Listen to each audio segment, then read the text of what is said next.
जी हाँ जी। अच्छा, तो आज इंडिया गेट घूमने आई थी आप? हाँ जी। हम चुनाव को लेकर लोगों का ओपिनियन ले रहे हैं, लोगों को दिखाना चाह रहे हैं कि देश की जनता जो है, देश के नागरिक जो है, वो किसके पक्ष में, कांग्रेस के पक्ष में या फिर बीजेपी के पक्ष में। तो 2024 में जो लोकसभा का इलेक्शन होगा जिसमें प्राइम मिनिस्टर चुना जाएगा, तो आपके पसंदीदा नेता कौन है? राहुल गांधी। राहुल गांधी हैं। जी। अच्छा, तो अभी तक तो हम मोदी मोदी सुनते आए, अब आपने कहा कि राहुल गांधी, तो हमें राहुल गांधी। अलग अलग है, सबकी अपनी अपनी चॉइस है। तो राहुल गांधी जी अच्छा काम कर रहे हैं, मोहब्बत से सबको, जनता को लेके चल रहे हैं, प्यार बांटते हुए चल रहे हैं। तो इसी में कहूँगी, मोहब्बत के आगे सब राहुल गांधी जी सब बहुत अच्छा काम कर रहे हैं। राहुल गांधी मतलब जैसे भारत जोड़ो यात्रा की उन्होंने, जोड़ो यात्रा कर रहे हैं, यानी सबको मोहब्बत के साथ सबको एक साथ लेके चल रहे हैं। तो इससे अच्छी और क्या बात है, भारत जोड़ो। तो 2024 में उम्मीद है कि राहुल गांधी प्रधानमंत्री बन पाएंगे? उम्मीद तो है, आगे देखिए क्या होता है। अच्छा, उम्मीद तो अच्छे की होती है, लेकिन जितनी जनता है वो राहुल गांधी जी के साथ ही है। अच्छा, एक चीज़ और है, राहुल गांधी पे एक टैग लगाया गया पप्पू होने का, आपने भी सुना होगा न्यूज़ में, बार बार विपक्षी दल और बहुत सारे लोग उन्हें पप्पू कह के बुलाते हैं। एक नेता के बारे में ऐसा बोलना क्या उचित है? नहीं, गलत बात है ये, बहुत गलत है। जो जनता के लिए इतना प्यार बांट रहे हैं, इतनी मेहनत कर रहे हैं, इतना संघर्ष कर रहे हैं, उनके लिए ऐसा बोलना अच्छी नहीं है। अच्छा, एक चीज़ और बताइए कि राहुल गांधी में कौन सी चीज़ें आपको अच्छी लगती है? राहुल गांधी सबको जोड़ के चल रहे हैं, मेहनत कर रहे हैं। वो ये नहीं चाह रहे हैं कि अलग अलग हो, सब एक साथ रहें। हिंदू, मुस्लिम, सिख, ईसाई सब भाई भाई। बांटना नहीं चाहते हो? नहीं चाहते बांटना। और बीजेपी की नीति कैसी लगती है आपको? वो भी सही है, वो भी काम अच्छा कर रहे हैं अपना। बीजेपी अच्छा काम कर रही है जी। लेकिन पसंदीदा आपके राहुल गांधी हैं? हाँ जी। अच्छा, एक चीज़ और बताइए, दिल्ली में कौन बढ़िया काम कर रहा है? केजरीवाल की सरकार अच्छा काम कर रही है, या आप कांग्रेस की सरकार देखना चाहते हैं, या फिर बीजेपी की सरकार देखना चाहते हैं? नहीं, केजरीवाल भी बहुत अच्छा काम कर रही हैं, लेकिन ऐसा नहीं है कि चाहे केजरीवाल आ जाए चाहे राहुल गांधी आ जाए, काम दोनों अच्छा कर रहे हैं। अच्छा, एक जैसे मैं आपसे सवाल पूछूं कि अरविंद केजरीवाल, राहुल गांधी और नरेंद्र मोदी, तीनों में अगर एक प्रधानमंत्री चुनना हो, मैं ये ऐसे ही क्वेश्चन पूछ रहा हूँ, केजरीवाल तो प्रधानमंत्री के उम्मीदवार भी नहीं है, तो आपके पसंदीदा नेता कौन होंगे? राहुल गांधी। राहुल गांधी जी। अब की बार कांग्रेस आनी चाहिए, सबको मौका मिलना चाहिए। जी। सरकार का बदलना जरूरी है? बदलनी भी चाहिए, कुछ चेंज होना चाहिए। अच्छा जी। अच्छा, कांग्रेस कार्यकाल के दौरान, जैसे 2014 से पहले कांग्रेस की सरकार थी, 2014 से बीजेपी की सरकार है, तो दोनों सरकार में आप क्या तुलना करती हैं? मतलब महंगाई बढ़ा दी और बजट से ज़्यादा ही हो रहा है खर्चा, मतलब कि महंगाई को लेके बहुत ज़्यादा परेशानियां हो रही हैं। इस चीज़ को लेके बस थोड़ी दिक्कत है। कांग्रेस के उसमें ये नहीं था, सब ये आप भी जानते हैं, सब दुनिया जानती है। कांग्रेस थोड़ा नॉर्मल लेके चल, पब्लिक का ध्यान रखते हैं। इस टाइम महंगाई बहुत हो गई। महंगाई बहुत ज़्यादा है? जी। अच्छा, और कांग्रेस के सरकार में इतनी महंगाई नहीं थी। और ये जो बांटने की राजनीति है, जैसे आपने कहा कि मोहब्बत की राजनीति करते हैं राहुल गांधी, तो ये बांटने की राजनीति कौन करता है, बीजेपी करती है या कांग्रेस? ये तो पता नहीं कौन करता है, लेकिन मैं तो यही चाहूंगी कि सब जोड़ के मिल के मोहब्बत से चलें। इस पे कोई कमेंट नहीं है आपका? नहीं। चलिए ठीक है, बहुत बहुत धन्यवाद। जो सही बात है, लोकतंत्र और सबकी अपनी पसंद होती है, हम अपनी पसंद को किसी पे थोप नहीं सकते, और लोकतंत्र की यही खूबसूरती है जब जनता बिना किसी झिझक के, मैं तो चाहता हूँ जनता और खुल के बोले। इस देश का संविधान सबको बराबर का अधिकार देता है, फ्री स्पीच का हक है, हर किसी को अपने विचार रखने चाहिए, और ये बताना चाहिए कि अगर कोई किसी पार्टी को पसंद कर रहा है या कर रही है तो उसके पीछे का क्या कारण है, क्योंकि पसंद तो भाई अपनी अपनी होती है, क्योंकि एक कहावत है, मेनी हेड मेनी माइंड्स। और भी लोगों से हम जानने की कोशिश करेंगे कि लोग 2024 में किसे देखना पसंद करेंगे, बीजेपी की सरकार को या कांग्रेस की सरकार को। अच्छा भाई साहब, आप नहीं थे, अच्छा कहाँ से आए हैं आप भी? हम यहीं से ही, गांधीनगर। अच्छा, आप दोनों साथी हैं। किसकी सरकार इस बार 2024 में? सरकार जिसकी भी हो अच्छी हो बस। अच्छा, लेकिन एज ए नागरिक, एज ए सिटीजन, आपको अगर इवैल्यूएशन करने के लिए बोला जाए तो किसका काम आपको बढ़िया लग रहा है? काम तो सभी के बढ़िया होते हैं, जो टाइम से अपना जो काम करें वो बढ़िया है। अच्छे जो काम करेगा उसी को सपोर्ट करेगी पब्लिक, उसी को सपोर्ट करेगी। इस टाइम राहुल गांधी जी अच्छा काम कर रहे हैं, लेते हुए चल रहे हैं मोहब्बत के साथ पूरी पब्लिक को, तो मैं चाहूँगी कि राहुल गांधी जी आए। अच्छा, जी। राहुल गांधी जी, आप नहीं बोलना चाह रहे हैं? जी नहीं, कुछ विचार होंगे। विचार तो यही है, मैंने जो आपको बताया है, जो अच्छा काम करेगा वही सपोर्टर होगा। मे द बेस्ट पर्सन विन। नेता तो बेस्ट प्रेसिडेंट कांग्रेस ही चल रही थी, कांग्रेस ही अच्छा काम कर रही थी। अब तो ये है कांग्रेस ने बहुत अच्छा काम करा है, कांग्रेस के ऊपर ही सपोर्ट है। कांग्रेस ही आए। अच्छा, आप दोनों हस्बैंड वाइफ है ना? हाँ जी। मैम मुखर होकर बोल रही हैं, अपने विचार रख रही हैं। आप मुखर होकर नहीं बात करना चाह रहे हैं? नहीं, मुखर होकर क्या बात करने वाले, मेरे तो बात यही है कि भाई राहुल जी आए, अपना राहुल जी का। अच्छा, राहुल गांधी, परिवर्तन होना चाहिए। हाँ, परिवर्तन राहुल जी को। राहुल जी को जी। कोई एक संदेश जो देना चाहेंगे आप देश के, कब कौन सी वीडियो वायरल हो जाती है हम नहीं कह सकते, तो एज ए नागरिक आप क्या संदेश देना चाहेंगे पॉलिटिकल पार्टी को? यानी बस यही है, मिल के रहे सरकार, मोहब्बत से रहें सब, यही चाहेंगे, शांति से मोहब्बत से सब रहें। हाँ। और जो बढ़िया काम करेगा वो रहेगा, नहीं तो सत्ता परिवर्तन जनता के हाथ में। बिल्कुल, जो अच्छा काम करेगा बजट में रहेगा। देखो महंगाई नहीं चाहती पब्लिक, महंगाई पे महंगाई बढ़ रही है। पब्लिक ये चाहती है जो अच्छा काम करे, अच्छे काम वो करे, सबका साथ दे, मोहब्बत से चले, सबको लेके चले देश को, उसी को वोट दिया जाए। अच्छा, महंगाई के अलावा कोई एक और मुद्दा जिसमें नाराजगी हो जनता की सबसे ज्यादा? नहीं, ऐसी कोई नाराजगी नहीं है, यहाँ पे सबके साथ बहुत अच्छे हैं, ऐसी कोई नाराजगी नहीं है। वर्तमान सरकार कैसा काम कर रही है? बहुत बढ़िया, अच्छा काम कर रही है। तो 2024 में किसकी सरकार पे? मोदी जी की। मोदी जी की। अच्छा, मोदी जी के 2-3 काम गिनवाइए मैम। मैं क्या बताऊं, मैं आई एम मतलब फैन ऑफ, आर्ट फैन। हाँ बहुत ज़्यादा, तो इसलिए मैं मतलब बता ही नहीं सकती, मेरे को तो हर जगह काम ही काम दिखाई देता है। अच्छा, जैसे आप विजिट करती होंगी या ट्रैवल करती होंगी, रूरल इंडिया में मोदी जी का काम दिखता है? हाँ ऑब्वियसली, है ना, सब जगह। इनफैक्ट हम तो गाजियाबाद की हालत देखते हैं, इतना इम्प्रूव हो रही है। 2-4 परिवर्तन जो आपके सामने हुए? हाँ, ये रोड्स वगैरह इतनी बढ़िया बन रही हैं, हमारे पास में एलिवेटेड बना, उससे हमें इतना ज़्यादा फ़ायदा हुआ है। पहले हम लोगों को इतना ज़्यादा ट्रैवल करना पड़ता था, जाम होता था, बहुत सारे फ़ायदे हैं, बहुत सारे मतलब प्रॉब्लम्स ख़त्म हुई हैं, है ना। रोड्स वगैरह बने हैं, इंफ्रास्ट्रक्चर डेवलप हुआ है।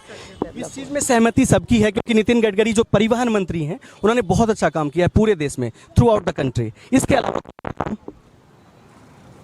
हर काम में कुछ काम है, जैसे साइंस एंड टेक्नोलॉजी के ऊपर फोकस करना, चंद्रयान जिसका नमूना है। क्योंकि बेसिकली क्या होता है कि चंद्रयान तो जस्ट एक सिंबल है, बट उसके पीछे जो काफ़ी कुछ गवर्नमेंट पिछले 8-10 साल से जो कोशिशें कर रही है, जस्ट आपको वो दिखाई देता है। तो आप जो भी कुछ एफर्ट्स कर रहे हैं, जो भी कुछ कर रहे हैं, ठीक है, वो इन्हीं चीज़ों से दिखाई देते हैं। इसके अलावा जैसे रोड्स का तो आप बता ही रहे हो, बाकी पावर में भी हम देख रहे हैं कि काफ़ी ज़्यादा इम्प्रूवमेंट है। कि पहले गांव में 8-8 घंटे के लिए बोल देते थे नहीं आएगी, लेकिन गांव में भी बोलते हैं कि भाई अगर आपके पास देने के लिए पैसे हैं तो गांव भी वो 24 घंटे बिजली देने को तैयार हैं। तो बेसिक जो इंफ्रास्ट्रक्चर है आपके डेवलपमेंट के लिए वो चाहिए। अब आप ये सरकार से कहो कि सबको 100 रुपये बांट दे या सबके अकाउंट में 15 लाख डलवा दे, तो वो तो कोई बनता नहीं है। लेकिन ये है कि आपको एक कॉमन ग्राउंड दे आपके खुद के विकास के लिए, वो ज़रूरी है। चंद्रयान की जो लैंडिंग हुई मून पर, उसका जो बजट था वो 615 करोड़ का था, और बहुत ही किफ़ायती तरीके से हमारे देश के वैज्ञानिकों ने सॉफ्ट लैंडिंग करवाई साउथ पोल पे, चंद्रमा के साउथ पोल पे। लेकिन मैं आपको बता दूं कि जो इसरो का टोटल बजट है वो मात्र 12,000 करोड़ का है। आपने चूंकि चर्चा की तो मैं वही एनालिसिस कर रहा हूँ। 2013 में ये 5,000 करोड़ थी, और इसमें मतलब आप इसको ये देखिए ना, आप इसको 12,000 करोड़ कह रहे हो, लेकिन मैं से कह रहा हूँ कि साइकिल से चंद्रमा तक का सफ़र, जब रॉकेट इंडिया ने लॉन्च किया था तो उसको ले जाने के लिए गाड़ी भी नहीं थी। बिल्कुल सही कहा सर आपने। मैं वैज्ञानिकों की दाद देता हूं कि उन्होंने कितने कम बजट में वो काम किया है, लेकिन मैं ये कहता हूं, मैं वैज्ञानिकों पे सवाल नहीं उठा रहा हूं, उन्होंने तो अभूतपूर्व काम किया है। मैं कह रहा हूं कि सरकार को बजट और देना चाहिए इसरो को, क्योंकि जैसे आप नासा से कंपेरिजन करेंगे, दूसरे स्पेस एजेंसी से कंपेरिजन करेंगे, इसमें फिर वही बात आ जाती है कि आप अपनी कैपेबिलिटी दिखा रहे हैं, आपको जितना पैसा मिल रहा है। अब ये तो है नहीं कि हिंदुस्तान का रानी मुकेश अंबानी हो जाएगा, ठीक है। आपका एक बजट, आपका एक डिपार्टमेंट है जिसको 12,000 करोड़ दे रहे हो, लेकिन आपको उसके अलावा देश के 150 करोड़ लोगों को खिलाना भी पिलाना भी है, ठीक है। उसके बावजूद आप बेहतरीन काम कर रहे हो, इससे बेहतर और क्या हो सकता है। इस देश में ऐसा भी है ना कि बहुत सारे पैसे विज्ञापन पे खर्च किए जाते हैं, जिसमें चेहरे को चमकाया जाता है। अभी यही तो बात कह रहा हूँ मैं कि आप 650 करोड़ की बात कर रहे हो। इतने तो यहाँ पे क्या है कि दिल्ली सरकार गवर्नमेंट अपने एक विज्ञापन पे खर्च कर देती है, बट इन चीज़ों से कोई फ़र्क नहीं पड़ता, ठीक है। लेकिन ये है कि उसके बावजूद, क्योंकि विज्ञापन भी और ये सब भी क्या है कि इसके लिए भी आप एक बजट तो निर्धारित करते हो ना, आउट ऑफ बजट जाके तो आप कुछ भी नहीं करते। तो अगर बजट में है तो कोई बुरा नहीं है, ठीक है, हर चीज़ बजटेड है, हर चीज़ पहले भी होते थे ना, ऐसा तो नहीं है ना, पहले वाली गवर्नमेंट में भी होते ही थे ना। नहीं, वर्तमान में डेटा ये है कि विज्ञापन पे बहुत ज़्यादा खर्चे हो रहे हैं।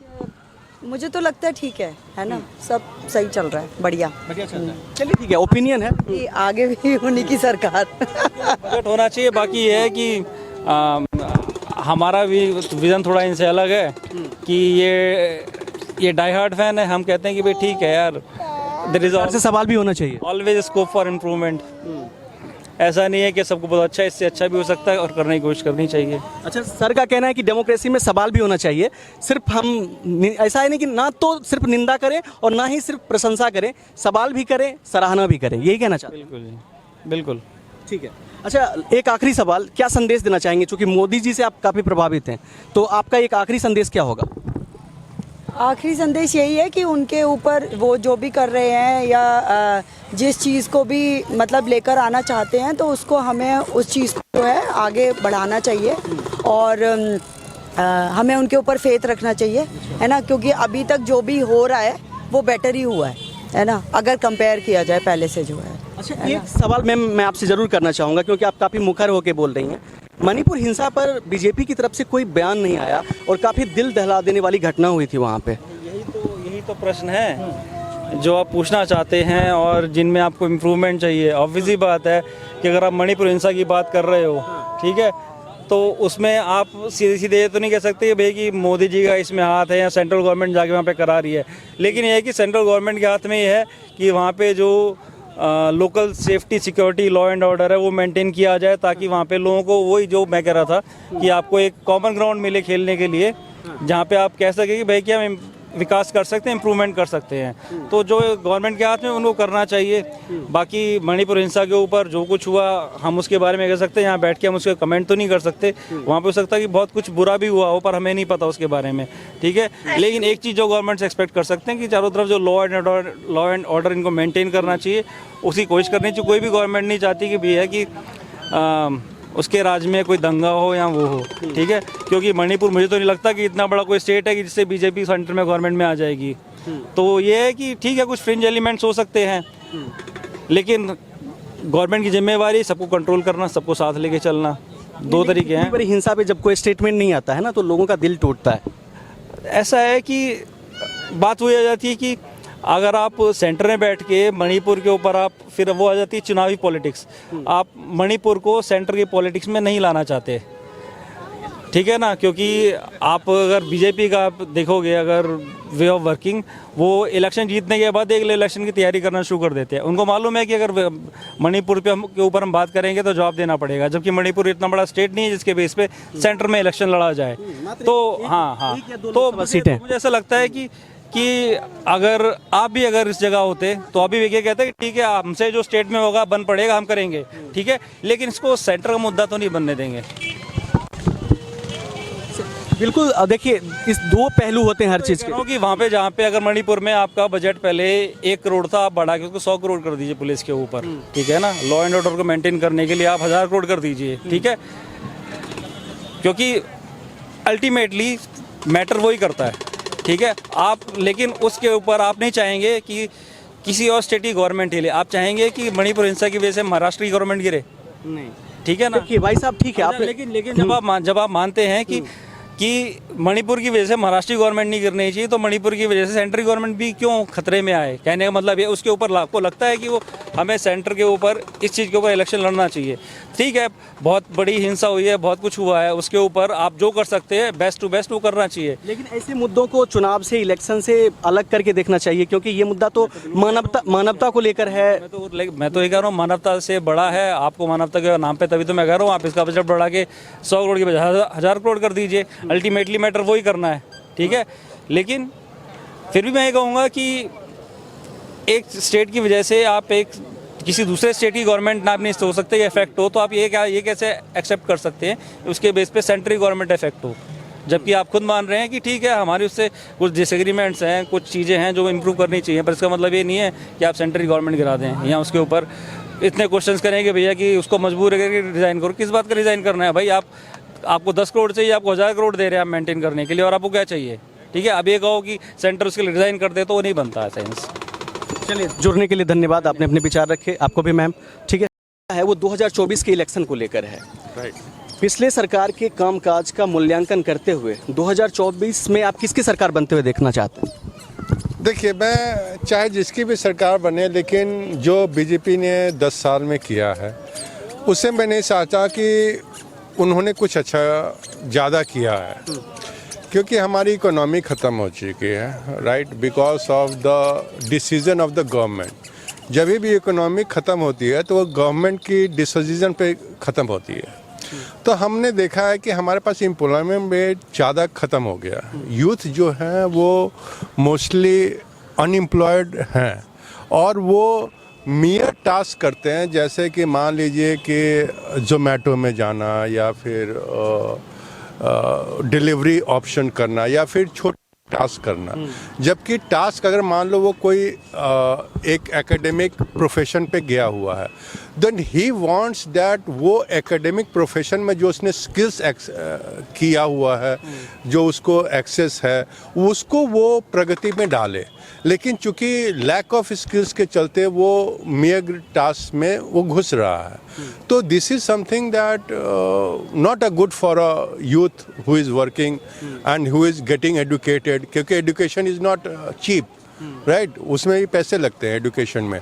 तो वो जब एजुकेशन के लिए जाता है तो वो चाहता है कि यार मैं कुछ अच्छा करूं ताकि मैं देश के लिए कुछ अपने फील्ड में, अपने स्किल्स में कुछ कंट्रीब्यूट कर सकूं, रादर देन कि एक कॉमन जगह पे जाऊं और मैं कंट्रीब्यूट करूं। विट इज़ ओके। लोग कहते हैं कि ओके तुम, ये भी एक रोज़गार है, वो भी एक रोज़गार है, लेकिन जैसे कि क्या है कि रोजगार मेरे स्किल्स के अनुसार हो तो वो ज़्यादा बेहतर है। बिल्कुल। देखिए, अब मैं इस सर ने जो बोला उसको मैं बहुत ही साधारण तरीके से समझाता हूँ। सर का ये कहना है कि अगर किसी ने MBA किया है तो उसे आप पकौड़े बेचने के लिए मत कहिए, यही कहना है ना? राइट। अगर किसी ने आर्किटेक्ट का कोई कोर्स किया है तो उसको उस रेशियो में नौकरी लगनी चाहिए। कोई स्किल्ड है, किसी ने अपनी जीवन को खपाया है शिक्षा में, किसी ने पैसे लगाए हैं, अपना सारा इनपुट लगाया है, तो उसको आउटपुट भी मिलना चाहिए। आप ये कह करके कि कुछ भी कीजिए, करने वालों के लिए बहुत सारे रोजगार हैं, बच नहीं सकते, और इस चीज़ को लेकर इन्होंने सरकार पर हमला बोला है। बिल्कुल यही कहना चाहते हैं ना? बिल्कुल ठीक है, एक आखिरी सवाल, इन सभी चीज़ों का मूल्यांकन करते हुए क्या देखते हैं आप 2024 में किसकी सरकार बननी चाहिए? देखिए, मुझे जिसकी भी सरकार बननी चाहिए, लेकिन मैं नहीं समझता कि जो भी इकोनॉमिक पॉलिसी है या जो भी चीज़ें हैं वो मोदी गवर्नमेंट के सही हैं। मुझे नहीं लगता। महंगाई आपकी वैसे ही भग गई है, एम्प्लॉयमेंट रेट वैसे ही भागा हुआ है, हर चीज़ का इंफ्रास्ट्रक्चर आपका वैसे ही डूबा हुआ है, तो फिर भी मैं किस बात की मैं कहूँ कि आपकी क्रेडिट लेनी चाहिए? मुझे नहीं लगता कि कोई क्रेडिट देना पड़ेगा। भारतीय कुश्ती महासंघ को भी अभी हाल ही में निरस्त कर दिया गया, इसके बारे में क्या सोचते हैं? देखिए, भारतीय महाकुश्ती संघ को निरस्त किया गया क्योंकि बिकॉज ऑफ द वहाँ पे जो हमारे खिलाड़ी थे उन्होंने उस चीज़ के लिए अपनी लड़ाई लड़ी, और तब आपने बंद किया, वो दिनों बाद। पहले आपने कुछ भी नहीं किया हुआ था, तो ये भी एक बताता है कि आप अपने मन से कुछ नहीं करना चाहते हैं, लेकिन जब एक्सटर्नल प्रेशर्स आते हैं तब आप एक्शन लेते हो, रादर देन कि आपको तभी एक्शन लेना चाहिए था जब इंटरनली आपको लगता है कि something turmoil is going on और कुछ पक रहा है जिस पे हमें एक्शन लेना चाहिए। आपके कितने सारे मंत्री, हर एक चीज़ के लिए आपने मंत्री रख रखा है, हर एक चीज़ के लिए आपके पास मंत्रालय है, हर एक चीज़ के लिए ऑफिशियल्स हैं, फिर आप ये अगर कह दो कि हमारे पास इंफॉर्मेशन नहीं था, then that does not seem correct. कई दिनों तक महिला पहलवान जंतर मंतर पे बैठ के धरना देती रही, और बृजभूषण सिंह को बचाने में बीजेपी बिल्कुल कह सकते हैं ना कि जैसे कि हर तरफ से उन्होंने जोर लगा लिया, और एक भी स्टेटमेंट नहीं आया कि चलो महिला सुरक्षा की बात है तो प्रधानमंत्री ना सही कोई रिप्रेजेंटेटिव ही कुछ बोल दे, एक स्टेटमेंट नहीं आया। बोल देते हैं, खेल मंत्री ही बोल देते हैं, उन्होंने तो कुछ बोला ही नहीं। ऊपर से कैरेक्टर एसिसिनेशन हो रहा था। आपने देखा कि उनके चरित्र के बारे में बात की जा रही है, और ये जो बृजभूषण सिंह थे उनके द्वारा उलूल जुलूल बयानबाजी की जा रही थी, कुछ भी नहीं हुआ इस मामले में, और इससे बहुत छवि भी बिगड़ी भारत के बाहर के देशों में। देखिए, जो आप ये कह रहे हैं ना कि लोगों का ये हुआ वो हुआ, ये चलता रहता है। ऐसा नहीं कि पहली बार हुआ है, इसके पहले भी लोगों में असंतोष जाहिर की गई लेकिन कोई एक्शन नहीं हुआ। केस ले लीजिए, जब किसान आंदोलन हो रहा था तो उस समय आंदोलन जब हुआ था तो आप ये देखो कि किसानों के बारे में क्या क्या बताई गई थी, उन्हें अंत में आतंकवादी तक बताया गया। लेकिन at the end Modi ji खुद आके बोले कि हम अपनी चीज़ें जो 3 कानून है उसको हम वापस लेते हैं। क्यों वापस लिए? अगर आपके पास वो चीज़ सही थी तो आप किसानों को जाके बताते। आप उनके लिए बैरियर क्यों बनाएं? आप उनके लिए कीले क्यों बिछाएं? आप उनको जाके बताते, आप उनको अपनी मीटिंग में बुलाते, आप उनसे बात करते, लेकिन आपने नहीं किया।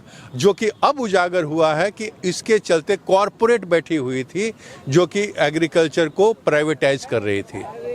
एग्जैक्टली। और सबसे बड़ी बात ये, तब तक बहुत सारे किसान शहीद हो गए वहाँ पे। हाँ, तो शहीद हो गए, इसके नीचे तो कुछ लिया ही नहीं गया। क्योंकि शहीद होने के बाद कितनी बार आपने एड्रेस देखा है मिस्टर मोदी की जो आके किसानों को की दिया। कहा जाता है कि हमारे इंडिया में 70% एग्रीकल्चर है, तो that means that the agriculture जो है, जो किसानों का है, ये सबसे बड़ा मुद्दा है। तो आपने कहाँ आके उसको एड्रेस किया? मोर देन 50% आदमी को आपको एड्रेस करना चाहिए, रदर देन आप आज वहाँ पे जब ख़त्म हो गया तो आप कह रहे हैं कि मैं ये कानून को ख़त्म करता हूँ। अच्छा, राहुल गांधी को एज ए लीडर कैसे देखते हैं आप? देखिए, Rahul Gandhi is just a leader for a state right now. वो एक कॉन्स्टिट्यूएंसी के लीडर हैं, राइट? वो अपने हिसाब से अपना काम कर रहे हैं। He is not a prime minister, not a cabinet minister. I cannot expect him to do something else, क्योंकि वो किसी चीज़ के लिए मनोनीत नहीं किए गए हैं। जो मनोनीत किए गए हैं वो तो आ नहीं रहे हैं। लोग कहते हैं कि आप राहुल गांधी से क्वेश्चन पूछे, क्यों राहुल गांधी से? Who is Rahul Gandhi? Rahul Gandhi is just an MP from a Wayanad constituency. उसको भी आपने हटाने की कोशिश करी।